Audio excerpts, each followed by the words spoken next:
Hello and welcome to Draft Thunder. I'm Andrew, I'm Ben, and John Claude's staring me down here.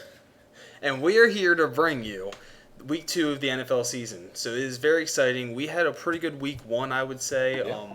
A lot of good plays there. We had a few decent cheap guys who went off, like Randall Cobb did a pretty good game. Yeah. There were a lot of things that we saw that were good, and a lot of weird things too. Do you want to touch on that real quick? Yeah, I mean, everyone wants to hit on like those shot wide receivers that kind of went off, and your Sammy Watkins, your Hollywood Browns, Michael Gallup, Jameson Crowder, all these guys had a ton of catches, a ton of yards, and just Deshaun Jackson, long touchdowns. It was kind of tilting. Like Hollywood Brown, as fan of the Ravens, it was incredibly live and awesome, but he played 12 snaps. Yeah. And he turned that into, 35 fantasy points or something like That's that. absurd. So a little unsustainable there, we would say. But some of those guys, like Jameson Crowder's a guy I drafted. I think the slot receiver from Adam Gase's offense, and Sam Darnold was really big. So I expect that to continue. And Tyrell Williams is the number one guy in Oakland. He kind of showed what he can do without Antonio Brown. That was cool to see. Yeah, it's definitely something interesting to watch, and it's just knowing what trends to follow and what trends not to follow. A lot of people are going to now be on those guys. Hollywood, I think, was 0.5% owned in my contests, so I think that was Millionaire Maker. So that probably will go up, and his performance will probably go down because of only playing 12 snaps. Yeah, he still says he's like hampered by his injury from the off season, And that's all student necessity. Like at the beginning of the game, of course, he's going to play, and then when they're up, Yeah. 30, he's 40, not going. Yeah, 50. he's not. Yeah, okay. All right, don't flex on him. It's fine. So, I think we should jump right into week 2. too. And really, there are some good plays I think this week. Now it's going to be following some of the trends for last week due to positions and matchups and stuff like that. Not necessarily how people performed, but we do like seeing good target shares and stuff like that. Mm-hmm. I'm going to jump right off for quarterbacks, and I'm going to start with going right back to it. Lamar Jackson, really, a good thing about Lamar Jackson is we didn't really see his rushing last week. So it was a pretty good week for a running back, even though he wasn't a running back. And he did go up in price a little bit. He's $8,200 now, so he is the third most expensive quarterback on FanDuel. But I think with the looks of his accuracy looking really good and his rushing capability that he didn't even do, so now teams are going to be looking to protect the pass a little more, but still know the run's there. But it should balance out well for us, and we should be able to see those enhanced fantasy points from the rushing game in this game against the Cardinals. I believe the Cardinals have a little bit better of a pass rush, so that will lead to him escaping more. You got Chandler Jones, you got Terrell Suggs, who I'm afraid is going to get a few sacks, but that's okay. Yeah, he's the second highest priced quarterback on DraftKings this week. Only 800 below Mahomes. It's a little rich for my liking. I mean, he looked amazing last week. Don't get me wrong. It'll be interesting to see what the Ravens' game plan is week to week and how they want to take. Do they want to take the top off the defense, or do they want to go back to that ground and pound type style offense? It's gonna be very interesting. So, a little too rich for me at 6,700 on DraftKings. He's 200 above Aaron Rodgers. But I think he's a high floor guy, too. Absolutely, he's a good way to start your lineup. So, or end your lineup. So if you see your lineup build is doing pretty low and you got that cap room, pay up Yeah. for him. A guy that, like you said, has a very solid floor, as long as he doesn't turn the ball over. I mean, with the rushing upside and then now the improved accuracy, definitely a good guy to start your lineup or end it on with. And one more thing real quick. I know the reason we targeted Arizona's D last week is because the suspension, the injuries, stuff like that, and Pat Pete's still suspended through this game, so that's also in play. Secondary still a mess in Arizona. Yep. As you saw, the Lions kind of attacked him through the tight end, and unfortunately that Lions stack didn't work out as much as I thought it would, even though Stafford had a really nice game. 30-plus DraftKings points, it was really awesome. But Yeah. Galladay and Marvin Jones, we're both in the double digits, but with a 33-point game from the quarterback, I hope for a lot more out of those two wide receivers. But, moving on to my number one quarterback. It's going to be Jared Goff against the Saints this week at 5,900. So you're getting a sub-6K quarterback in a great matchup. Obviously, the Saints are coming off that Monday night thriller of a win at home. Have to fly cross-country-ish New Orleans to L.A. on a short week. And their secondary is weak as it is. I mean, they're bottom 5 against number 1 and number 2 wide receivers. I know people like to gas up Marshawn Lattimore. He might very well be a good real-life corner. For fantasy purposes, he's awful. I mean, it seems like they get gashed every week, and maybe that's kind of game flow because the Saints are in a lot of these shootouts, and maybe they're winning a lot, so quarterbacks are throwing a lot against them. But either way, that's fine by me. I like Goff here, and with the instability at running back for the Rams, Malcolm Brown versus Todd Gurley, the battle of the century. It seems like such an easy answer, and yet it's not. But I like Goff here. I think, again, you're going to see a little bit of a shootout, something like that. First, the regular season game last year as opposed to the playoff game that they had. So I think it'll be pretty open here, and Goff should see some nice run. Yeah, and you have Cooper Kupp who came back, so that's just another weapon for him. Yeah. So a lot of options out there for Goff. I only have 2 quarterbacks this week I'm really focusing on, but obviously some Ben plays too I'll throw in. But Russell Wilson is at a very good price. He is 7,600. So on FanDuel, you have him around Ben Roethlisberger, around Goff, Josh Allen, who's also kind of an interesting play that we kind of discussed, but not necessarily targeting as one of our top guys. But Pittsburgh defense looked really bad last week, and I'm actually going to do a stack with another receiver, but basically him with his rushing upside and him being at that price is way too low. I think he's also kind of a high floor guy. Last week he put up, I don't think he did like amazing, but against that Pittsburgh defense this week, I think he'll definitely have an upwards performance and be a good option. Yeah, it was interesting to watch that Steelers game just because it looked so terrible, but the Patriots still couldn't run the ball. I mean, Sony didn't do anything. I mean, he wasn't on the field as much as we thought, but they still did well against the run, and I don't know if that was just the Patriots scheme that game or if that's a thing we're going to look at moving forward, but if they can't run the ball as effectively as they want, Russell Wilson's going to have an even bigger game, I think, especially with Chris Carson out of the backfield and how they target him now, and Definitely. a little bit of increased weapons there with DK and some things, but rushing upside there as well, and I think the Steelers will come out a little bit hotter than they did this past week. No, definitely, and hopefully it'll turn into more of a shootout. And Right. And then you see those videos that were like Tom Brady throwing that great pass, and it's like a wide open It's guy. like a line the scrimmage pass. Exactly. Yeah. Hopefully it'll be open for Russell too. Yeah, I can only assume so. Russell's another guy I had written down. Another solid floor guy when you look at his numbers. So I think he'll be a very nice play. So I have 2 more quarterbacks. So going into the next one, it's going to be Derek Carr. Yeah, well, I love Derek Carr. I've always been a fan of his.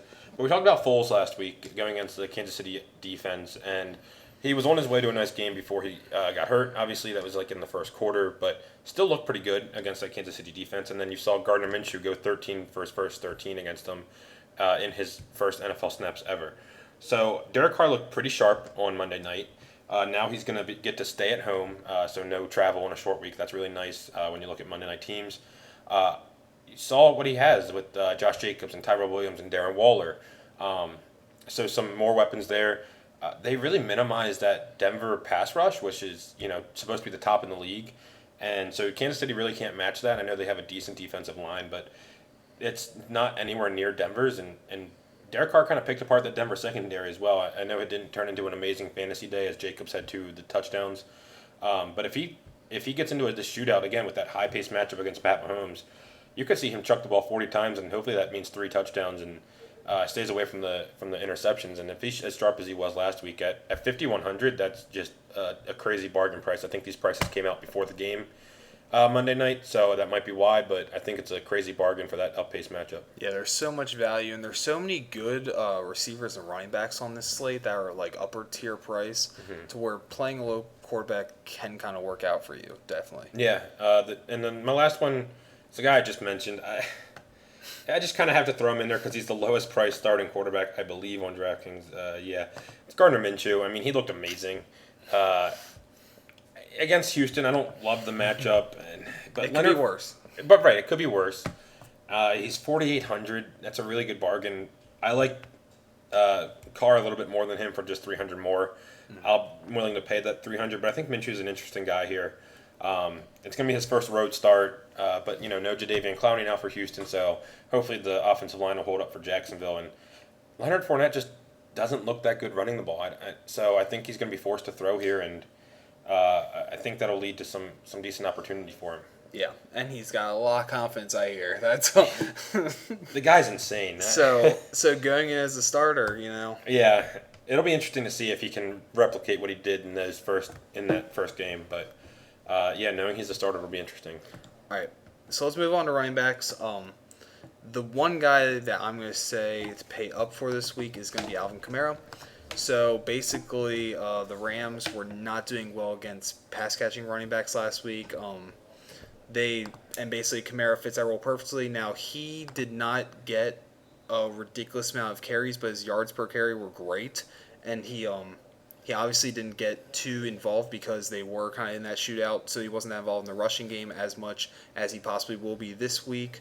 I expect a really good showing from him, and he is 8,700, so I think that they are going to go in and beat the Rams. I think that he'll be a huge part of that. They're going to beat the Rams? Oh, 100%. Wow. Interesting. Yeah. I don't know, revenge game from that pass interference, and it might be onto something. It's kind of the perfect storm. It'll be interesting, for sure. It's the game of the week, if I had to say. It's at 4, too, which is a bummer. It's on, right? I'm assuming it's the fastest game of the week. We don't have the Cowboys on the 4 o'clock, so. Thank God.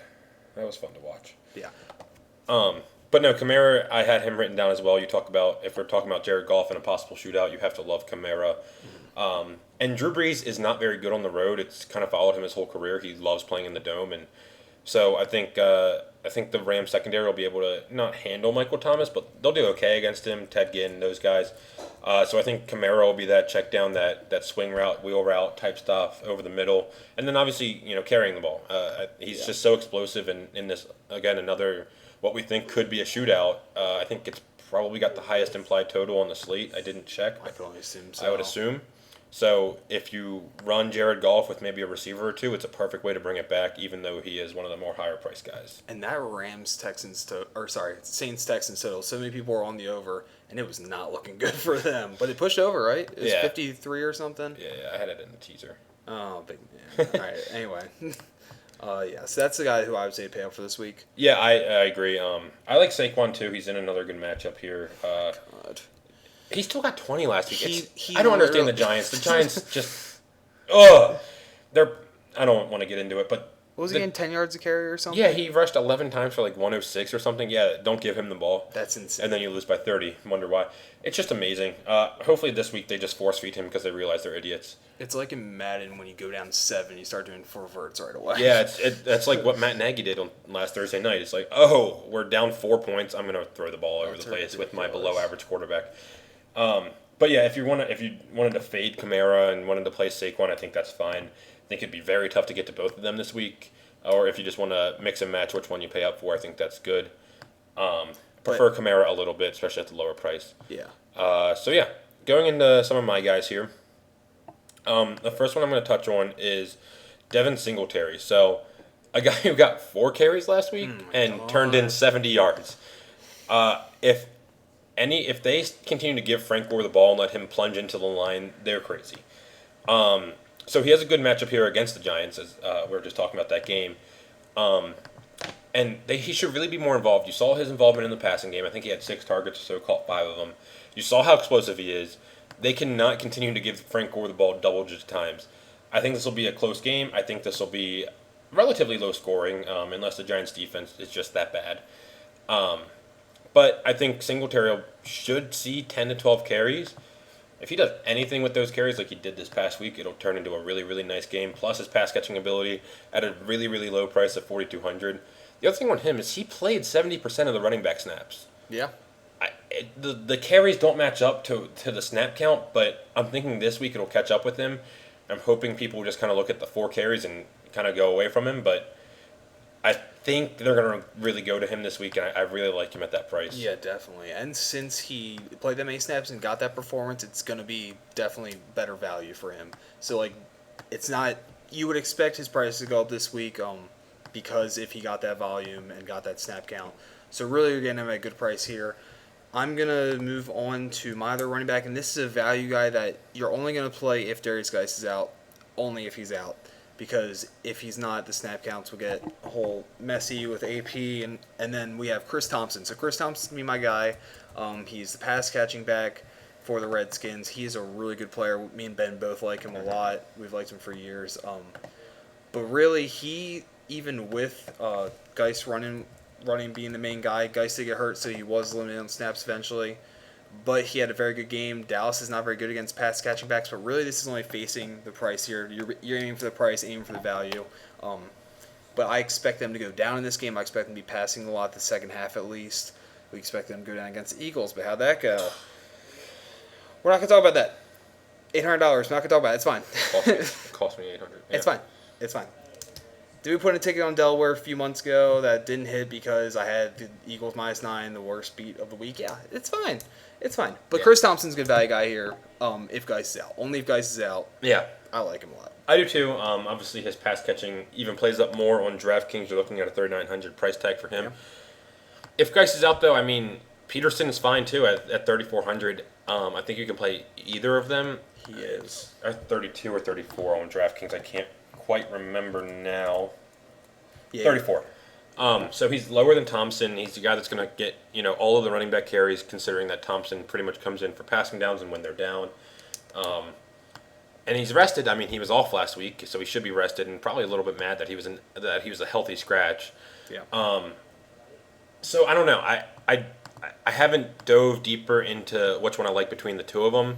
I think they're both pretty solid plays at really low prices. I think Peterson's going to be the chalkiest of chalk if Geis is out. I'm thinking game flow here is going to be huge. And it will be, but the spread's kind of small. It's only 4.5. So it's going to be interesting. I don't know why it's only 4.5. I think Dallas is much better.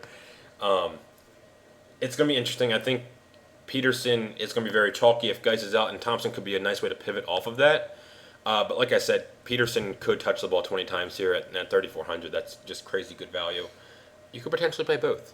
Yeah. So it'll be interesting. I might have to delve a little bit deeper into that. One of my other guys here, another guy that I think will kind of be high owned due to his performance on Monday night is Josh Jacobs. But they mixed in Ricard a little bit. Ricard, yeah. A little bit there, but it was really the Josh Jacobs show. And you saw he got goal line work. I mean, lost a couple third downs, but that's fine. And again, in that up-tempo matchup against Kansas City, I really like him here. You saw his pass-catching ability a little bit. He obviously can score. He got in the end zone twice. As long as Oakland's offense continues to look decent, he's going to be a really solid play, and he's, again, a sub-5K running back at $4,700. That provides you a really nice value to be able to get to those guys like Saquon or Alvin Kamara. So I really like him here. I think his volume will play up here, and hopefully maybe they try to run the ball a lot and keep the ball out of Mahomes' hands. But if you're playing Carr, and again, I went with the Kirk and Dalvin stack last week. Kirk Cousins decided to throw the ball 10 times. I knew they were going to run the ball a lot. I didn't know it was going to be 10 passing attempts. He still had a decent day with the rushing touchdown, though. But again, another stack here where you could do quarterback and running back as they are low price stacked, and we'll talk about the tight end later. But you could throw him in as well. Yeah, it's not like he's really coming out of the game too much. Like when I was watching, I saw him coming out on his own, like being like, "I'm tired," get me out of the game, stuff like that. So it's definitely he's the guy. Yeah. So he's a great volume. He's 100% the guy.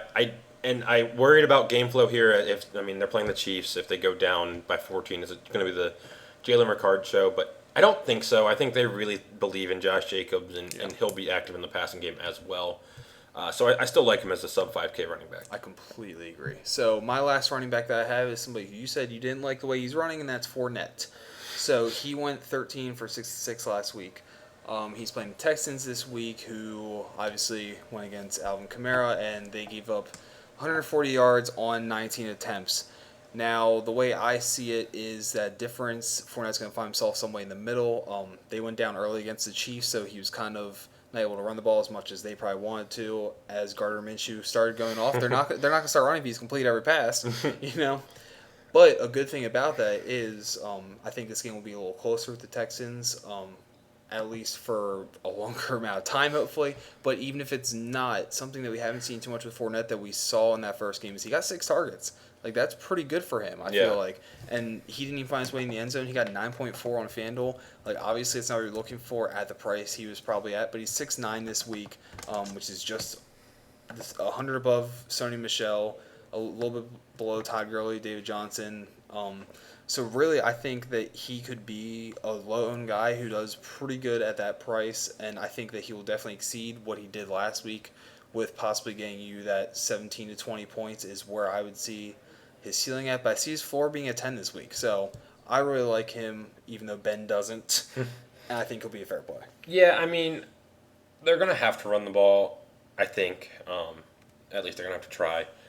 I don't know. He just hasn't looked good over the past couple of years to me. His yards per carry is like 3.5 over his career. I don't know. I just don't like him that much. He's still over 6,000 on DraftKings. So I don't know. I don't know how much of him I'll be playing, but I think it's an interesting play and someone that'll go a little bit under owned.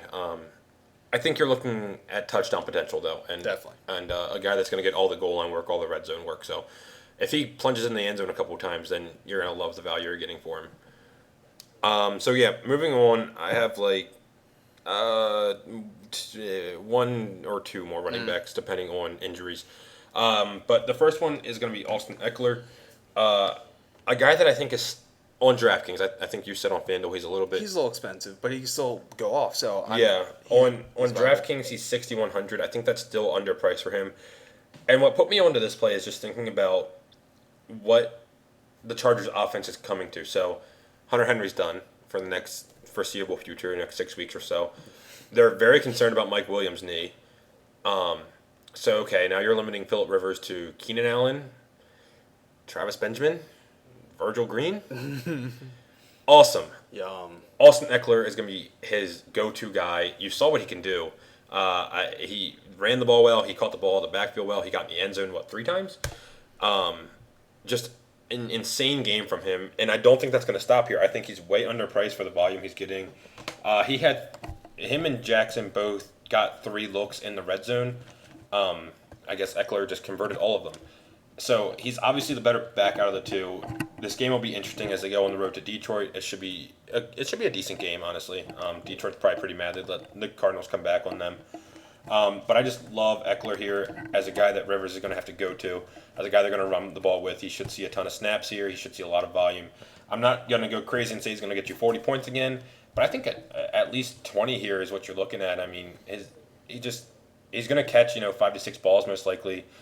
Hopefully he turns in a touchdown again, but a guy that's just still a little underpriced. He's still below Sony and Fournette and Connor and Mixon, and just right above the guys like Mark Ingram, Derrick Henry, Marlon Mack, Damian Williams. So right in that price range where you want him on DraftKings, and I just really like him as a play.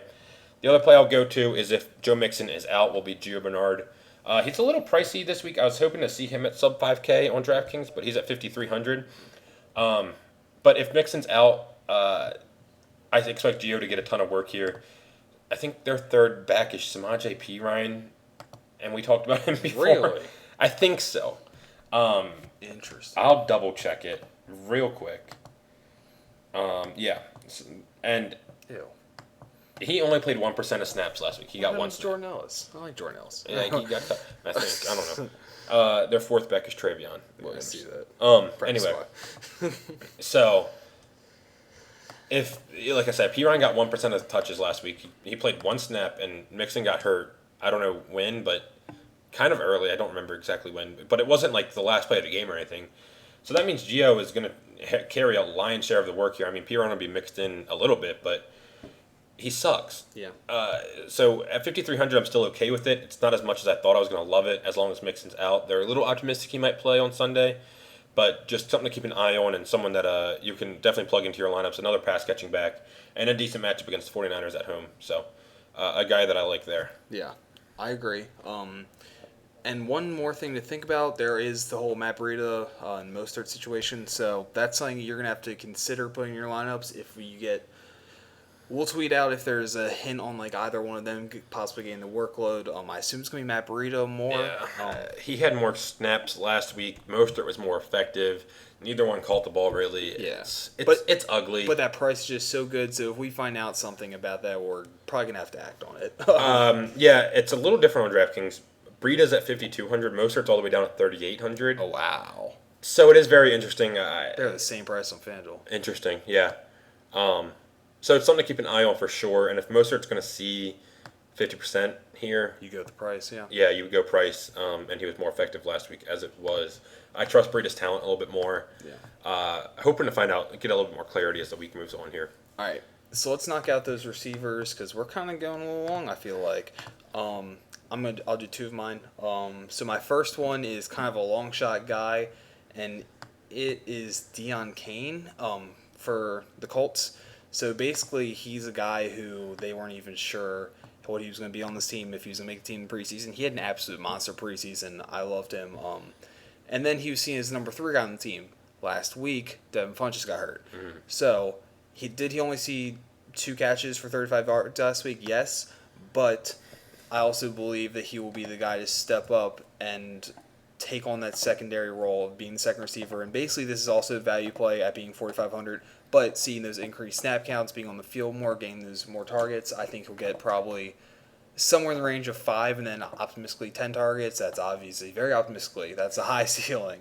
But I see him being on the field more, having that good price, and making more room in your lineups, possibly getting the end zone and having a good game here. He has very good hands. He caught both of his targets, as I said, so I like him for value. And then another guy I like for value, but I feel much better about, and that is Cole Beasley. So on FanDuel, I'm not sure if he's on DraftKings, but on FanDuel he is 5,000. So it's pretty low end guys right there. He's facing the Giants, who I targeted Randall Cobb against last week in the slot. And Cole Beasley is a guy who Josh Allen has looked to immensely. Apparently these guys have a good connection. He got 9 targets. He only got 5 of those catches, but that could be due to a good slot defense from the Jets. I think that the Giants are obviously much worse across the middle of the field, and this could lead Cole Beasley having a really good game. And it's kind of good that he didn't have a great last week because that definitely means he's going to be less owned. Yeah. Price stayed down on DraftKings as well, 3,800 for Beasley. So really nice value play there. Definitely. I'd be a little bit cautious about Kane just with his snap count last week. It wasn't amazing.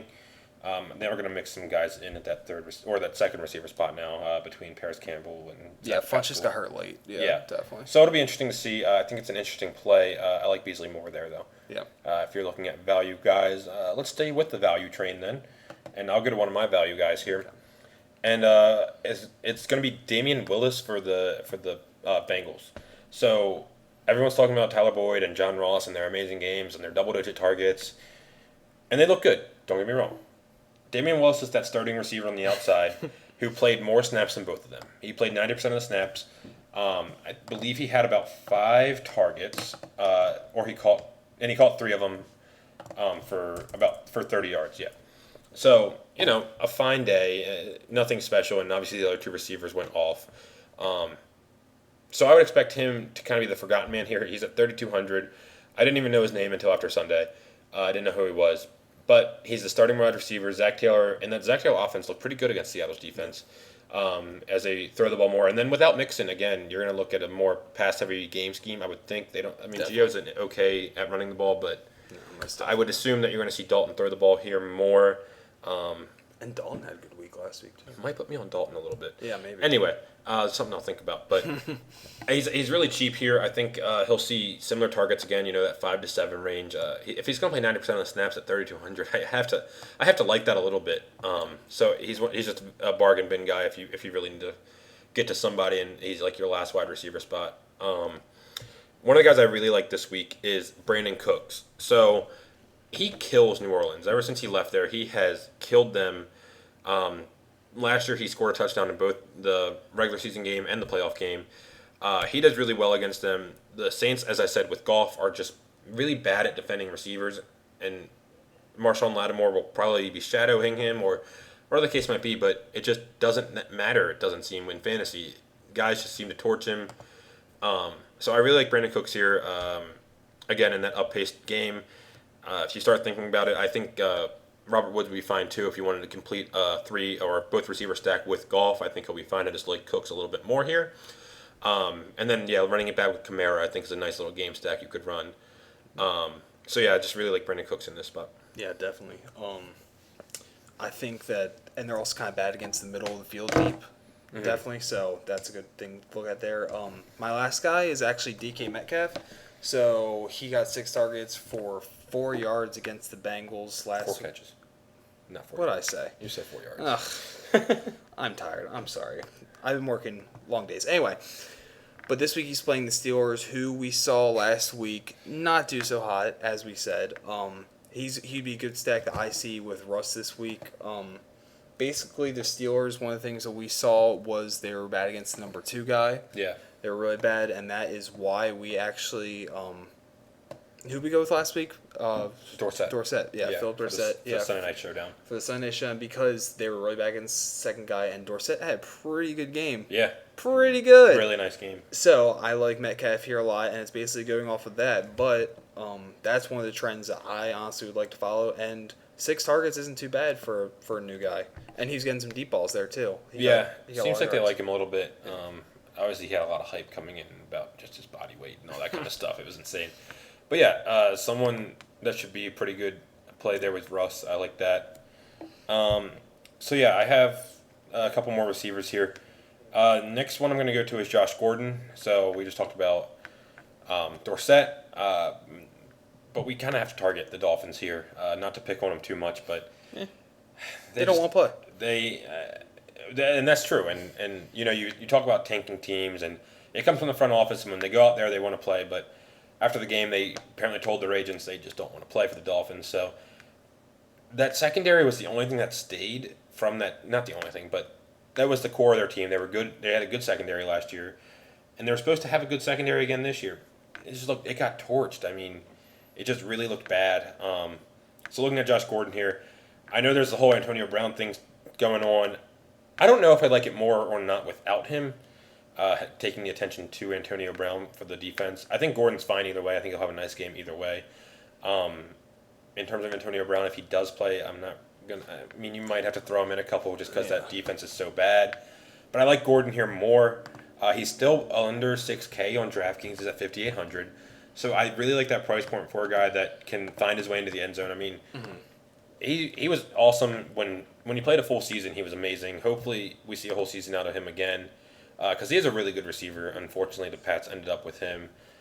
But I like him here. I know he only had the 4 targets last week, but we just talked about the second wide receiver against the Steelers doing well. Yeah. And them targeting Dorsett a little bit more. So I think Gordon will have a little bit of a nicer game than he did last week. No, definitely. And one thing to know about Gordon is he has never, even for last year, he's not that guy to get above like 10 targets a game. He's just not. But he gets targeted in the right spots. They really like to see him near the end zone. So I like him as a play. Even if you only see those 4 targets, they're obviously 73 yards and a touchdown. They're obviously efficient targets. Yeah, he's a game breaker for sure. He definitely is.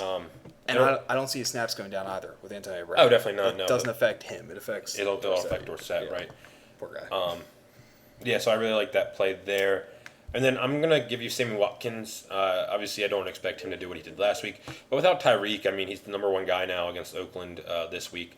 He's priced out at 7,200, so I don't love the price for him. But even last year when he played full games for the Chiefs, I think he only got less than 5 targets one time. And I know those games were scattered and he was injured and he was out, whatever the case might be. But he saw a lot of targets, so obviously Mahomes kind of likes him. He did pretty well last year as well in those games. So I think a guy that people didn't realize did well with the Chiefs, and obviously the Chiefs have that high-powered passing attack. And Oakland played well on defense last week. We'll see if that continues. I like him here. And I also do like Mecole Hardman, even though he didn't get a single target. He played a ton of snaps. I don't know what happened, but he's going to be the number 2 guy now. And we saw Cortland Sutton do it last week to the Oakland defense, where Sanders didn't do a ton, but Sutton had an amazing game out of a guy that was okay as a rookie last year, but really came on in that first game, and a guy that kind of tore up the Oakland secondary. So he's under 5K. He's at 4,800 again, more than I would like to see for a guy that literally got 0 points last week. But something to consider there, as people might see the 0 and just assume that maybe he wasn't the guy playing. But he was there. He's going to be their number 2 receiver, and he's got speed and he's got game-breaking ability. I think you could see him have a really nice game here. Yeah, definitely. And Sammy Watkins will be 50% owned, but that's might be 100% owned. It might be, because that's absolutely ridiculous. How much did Hollywood go up this week? I didn't even think about that. Oh my guys, yeah, 5,700. He's Yeah, my I'm not monster. considering him until I see him play like at least And he's 30 questionable snaps. for a hip injury. So That's what he's been nursing. It's just he'll play. He's on 5,000 on DraftKings. I can't pay that price for a guy that no, I'm just saying. 12, Yeah, played 12 snaps. That's insane. yeah, I don't expect him to go up as much in ownership. But okay, so yeah, those are some pretty good receivers. I feel like they're. Let's move on to tight end, and I'm only gonna say one because I'm gonna let you take the other one. But I'm just gonna say Mark Andrews. So one thing about him that we talked about is his snap counts aren't really there. That's definitely the most concerning thing with him. And the other problem is he did go up in price. He is 6,100 on FanDuel, so he's a little bit more than Hawkinson, a little bit more than Cook, like Jared Cook. But really, the Cardinals are a very good matchup for tight ends. And a good thing about him is his snap counts are low, but his targets when he's on the field are pretty high because him and Lamar have a really good connection. So when he's on the field, they definitely look for him. He's definitely the most athletic of the tight ends, burn capability. So I expect him to have a good game here, and I like him for just the matchup. Really, the price isn't quite there. Like I said, he got 8 targets, caught all 8 passes last week. Him getting in the end zone is kind of It was lucky RG3. because his late game and it was Yeah. across the field. Yeah, something where he shouldn't have really been in. But he got 20 fantasy points. Kind of wish he didn't get that touchdown going in this week. But I like him, and also another guy I think about. He's also high priced, but Evan Ingram is going to get huge target shares. Especially he already did. They said they want him to be more in the system. He got 14 targets and 11 catches. Yeah. So being at 6,400, that's for getting those targets. That's kind of crazy. And Now Sterling might miss the game. yeah, that's what I was gonna say. Sterling's gonna miss games, so his target shares might go up even more. So Yeah, we'll see about Sterling, but it's wild. yeah. I mean, he was really good last week, and it's kind of how you attack Dallas is through the tight end. Yeah. We'll see if Jordan Reed plays this week, and I never really like playing Vernon Davis anyway. So I don't know if that's a trend we'll follow this week, but the other guy I think I already kind of touched on is Darren Waller. I mean, kind of the trend I'm following here is targeting that up pace matchup against Kansas City. I like Carr, I like Josh Jacobs, and I like Waller here. I think that's a weird stack you could run. That'll be a kind of a pivot off of some of the other plays that people are on. I just think Waller. Okay, when we talk about snap counts, Waller didn't come off the field. He played 100% of the snaps. Yep. All of them. Every single one. He never came off the field. That's insane to me. That's something that I look for. Like, okay, who's on the field a lot? Like, what's a fluke? What's not a fluke? This is definitely not a fluke. I thought maybe coming out of Hard Knocks, this would be okay, it's the guy they're showing, whatever.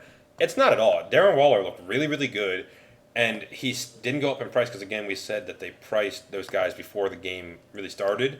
So you're looking at a guy that never came off the field at 32 or 3,300 on 3,300 on DraftKings. Yeah, that's crazy to me. And again, another guy that's probably going to be pretty high owned due to that fact. But I think you might have to eat that chalk if you're looking at a low price tight end. I just really like him here, a guy that Derek Carr obviously looked to, and a way to exploit that Kansas City defense as opposed to the receivers. Yeah. And then the other one I'm going to talk to about is just another lower price guy. He's lower than Waller, actually, is CJ Azuma. I know he's in a share with Eifert, and it's not awesome for us. But at 2,800, I like him. He played more snaps than Eifert last week, and he was more effective with his catches. I think he caught about 4 or 5 balls for about 60 yards or so. Just a guy that, if you wanted to punt tight end, I think would be a nice play. Yeah, 4 for 66 and on 5 targets. I think he played about 70% of the snaps. So if you wanted to punt tight end, I think it's a nice little play there. And we keep talking about Cincinnati's offense I here. don't know what to tell you. Dalton might be a play. I'll look more into that, but that might be a tweet out play.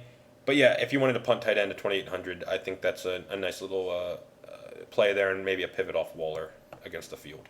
Yeah, I think so. I think they're all good options over there.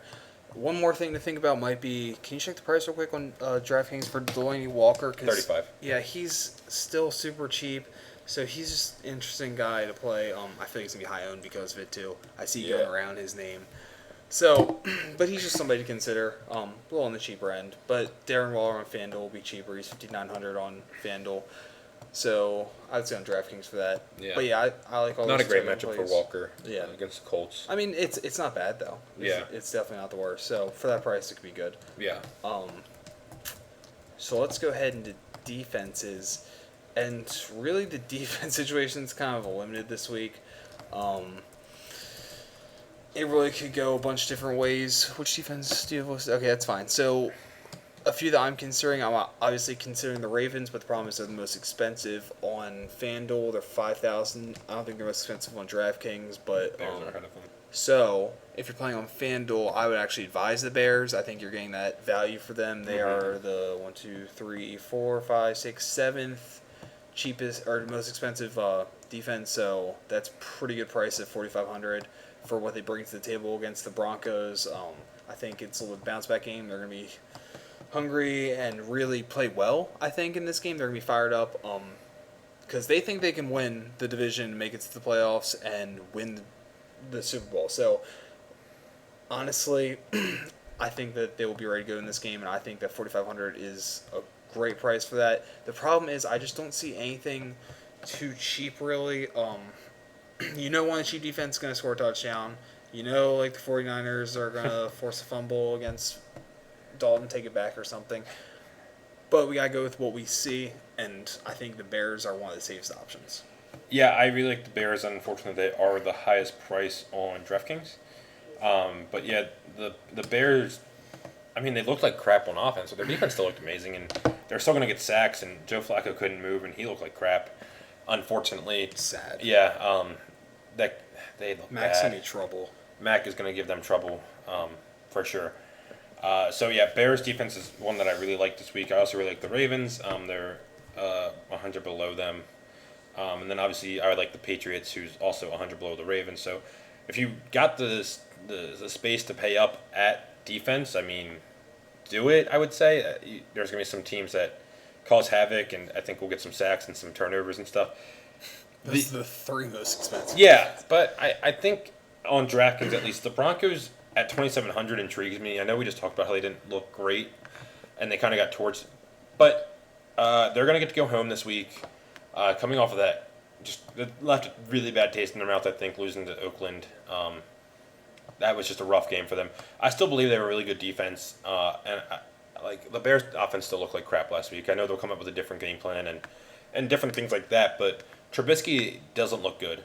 I think they'll cause some trouble for him, and I think the D-line will play a lot better for the Broncos. So if you're looking for a lower-priced option, I think the Broncos D is a good option there. I think that game's going to be a mess. I think it's going to be low-scoring unless the defenses score a lot, which they could, because I think it's going to be a real mess for the offenses. So I like the Broncos at 2,700 on DraftKings. I agree. Now, you didn't hear from me, but the Dolphins are the cheapest defense this week. Don't do it. I'm saying don't. They gave up 60 points last week. But I'm also saying in one of my lineups I'll have the Dolphins because the Patriots always lose in Miami. Yeah, that is true. So, I don't think it'll happen this year, actually, which kind They're of sucks. 20-point dogs. 2 with a 0. Two. Yo, money line? That's gotta be good They're value. 20-point dogs. Oh my god. The Raiders are the least expensive on DraftKings. Don't play them either. Not great.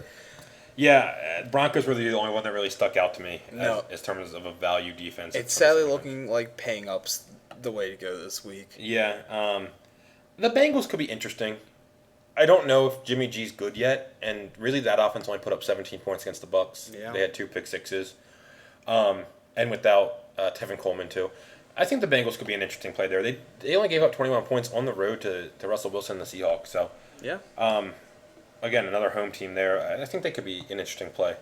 Yeah, I agree. But they're only 100 less than the Broncos. I still like the Broncos a little bit more. And then maybe Titans, but I'm gonna stop because Yeah. there are too many. And Titans are more than the Bears on FanDuel. It's just That's a mess. That's ridiculous.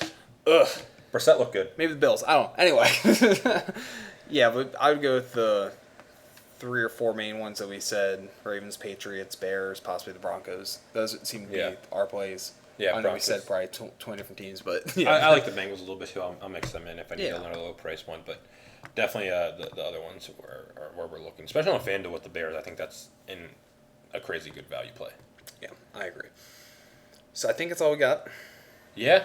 Hopefully we don't have 12 sleep breakers this week. That was about 10 minutes into the week. It was just I think someone was just like Sammy Watkins 68-yard touchdown. He's on my bench in season long, so that was fun. So is Jameson Crowder and Tyrell Williams. Awesome. And I know we both have like lineups near like 170, 180, which would be pretty high to the top usually. But I think the winners have like 240. Yeah, the problem was just those. If you took a shot with D-Jacks and different things like that, it really opened up the slate. It's an outlier. Yeah. So definitely interesting.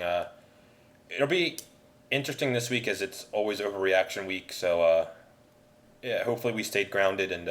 Sorry for saying Sammy Watkins.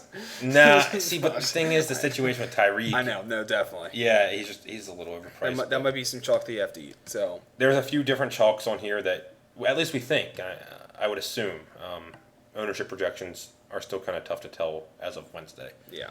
But I think there's a lot of good options, and a lot of guys that we gave out should put together a nice little lineup. I've just built out a couple lineups, and I really like what I'm looking at. So I'll continue to work through them, and hopefully we'll have a nice week again. Yeah, I definitely agree. So that's all we got, and hopefully we can win some money this week. Hopefully we helped you make some good lineups, and please let us know how you did. We want to hear it on Twitter, on here, on anything. At DFS to follow us. Should have said that a little earlier in the video. Hopefully, checked out. But I hope you enjoyed the video, and we will see you next week. Yeah.